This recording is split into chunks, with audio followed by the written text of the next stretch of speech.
right, team, welcome to another episode of the Exceptional Leadership Podcast. I'm your host, Matt Hamilton, delighted to have your company with me once again for a discussion today on the topic of delegation. So the theme is why real leaders don't do it all. And this is really something that is crucial to grasp if you're a leader at literally any level, but something that a lot of people have a very hard time doing, particularly people who fall into the too nice category. They often feel like by giving people tasks that they could possibly do themselves, that they are shirking responsibility. But we're going to delve into that and explore why that is the incorrect attitude to have and why it's not sustainable from a long-term perspective, particularly if you are holding down a really complex leadership role. So as we often do, we'll set the scene with a bit of historical context. This time we're going to go all the way back to the early 2000s and have a look at how Steve Jobs of Apple harnessed the power of delegation to achieve something that literally changed the world. So here we go, the story of the iPhone and how delegation changed the world. In the early 2000s, Apple was riding high on the success of the iPod. But Steve Jobs wasn't satisfied. He had a vision, which was one device that could combine a phone, a music player, and the internet all in your pocket. It was ambitious, yes, and risky. Some said it was even impossible. But Jobs believed that it could be done. He also knew that he couldn't do it all by himself. So rather than try to control every detail, Steve Jobs did something that many high-powered leaders struggle to do. He delegated, and not just the small tasks either, but real power. He handed the hardware challenge to a gentleman called John Rubinstein, trusting him to figure out how to fit powerful components into a sleek device. He gave Scott Forstall the freedom to lead the development of a brand new mobile operating system, something that had never been done before at such a large scale. And he empowered Johnny Ive, Apple's head of design, to reimagine what a phone could look like and feel like with no limits. Jobs didn't micromanage. Instead, he set the bar incredibly high and then stepped back. He pushed, questioned, and inspired, but ultimately let his team own their parts. The result, in 2007, the iPhone was unveiled. And it was more than just a new product, it was in fact a revolution. It changed how we communicate, work, and live. It reshaped entire industries, and it made Apple the most valuable company in the world. And that was all because one leader had the courage to trust others with the keys to the kingdom. And I wanted to delve into that specific example today because I think it's a great example of how a failure to master the skill of delegation at scale, and it doesn't get much bigger than Apple in the development of the iPhone, failure to understand how delegation works at that scale just renders the objective absolutely impossible. Okay, so oftentimes you might have heard people say things like you need to lead from the balcony so that you can see all of the moving parts on the dance floor. That is one of my favorite analogies for leadership. It's all good to feel like you're in there with the team and you're leading by example, but if you're down there shoulder to shoulder with them, how are you expected to get an overall understanding of the landscape when you're in it? Very difficult. So being on the balcony, so to speak, is a nice metaphor to understand the strategic layout of the situation that you are leading through and managing. And the more senior the role that you hold down, I would argue the more important that this concept becomes. Because at some point, you have to learn how to let go and realize that you can't do everything because it just isn't sustainable at scale. So here's the other point to focus on here. At the end of the day, why do we hire competent people and experts in their field? And I would argue that it's because we expect them to execute certain tasks and lead certain tasks on their own with minimal interference from leadership or management. That's why we hire them. That's why we go through these exhaustive interview processes, is to make sure that we're hiring someone who doesn't need their hand held, that is a leader in their own right in a particular discipline, and someone that we can trust to execute the tasks that we delegate to them as leaders. That's why we hire experts. And often we hire competent people across multiple disciplines, don't we, as leaders? Even if you're a leader at a relatively basic level, it still applies to you, because even at a basic corporate or organizational level, if you lead a team, there are likely going to be multiple competencies required within that team. I'll let you put the pieces together with respect to what that looks like, specific to your situation. But I'm sure you don't have to think too hard, even at a basic level, to realize that in your team, you have multiple responsibilities that need to be carried out by different people. So delegation does work even at those lower levels. It's a necessity even at those lower levels. So we've got these multiple disciplines within our team that we're managing as leaders. And of course, you're not expected as a leader to be an expert in everything. And that just becomes more and more relevant the more senior the role and the bigger the team that you lead. So that's why, as I said, we have specialists and teams that are dedicated to doing certain tasks. So as a leader, I wanted to highlight the fact that your role is not to be in the trenches doing absolutely everything with the team. It is, in fact, to take a zoomed out perspective, and your job is to coordinate the pieces on the chessboard, so to speak. You view the organizational landscape, the competitive landscape, from that zoomed out perspective, and to achieve broad understanding and strategic requirements is the reason for that approach. As I said, if you're down in the trenches shoulder to shoulder, well, you're doing what the troops are supposed to be doing.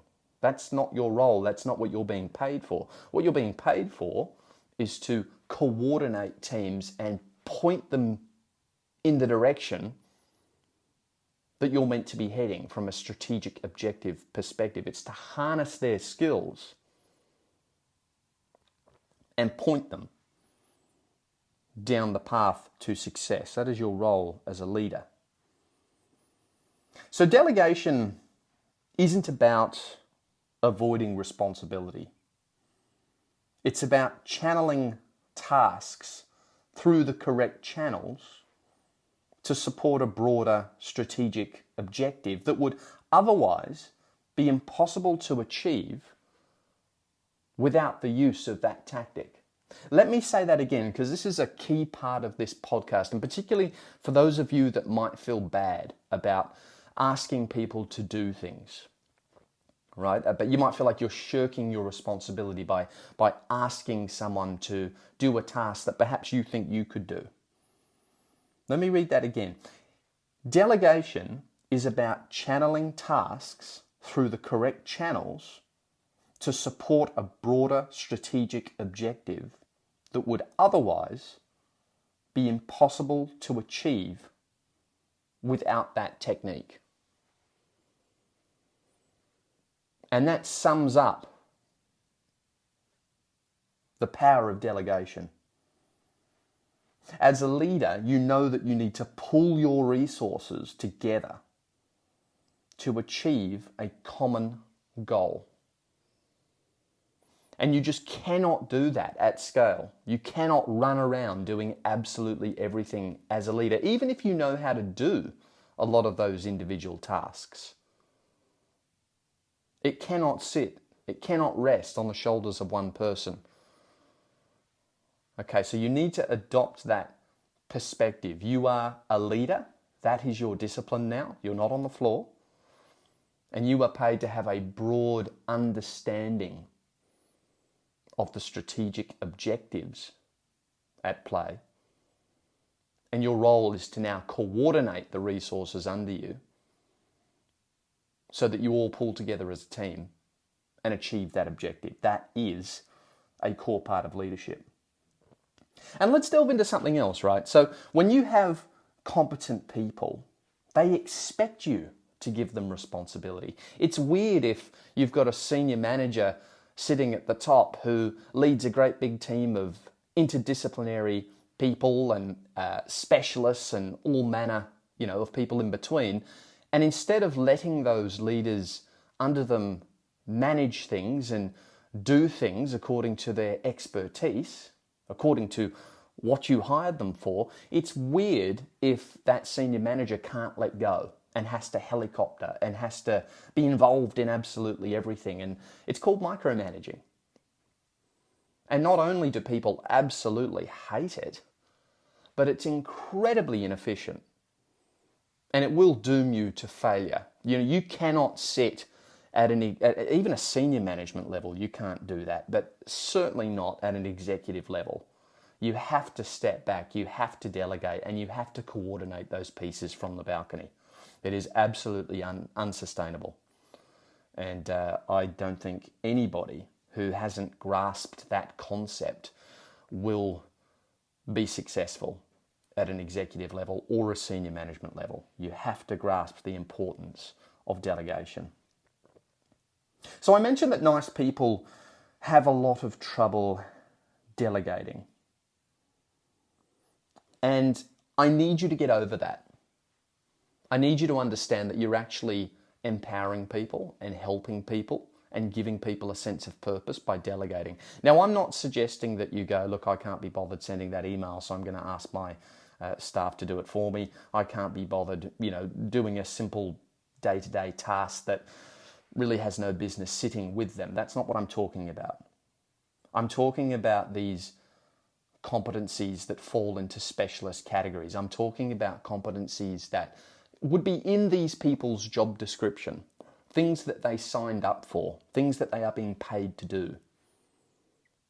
At some point, you do need to step back.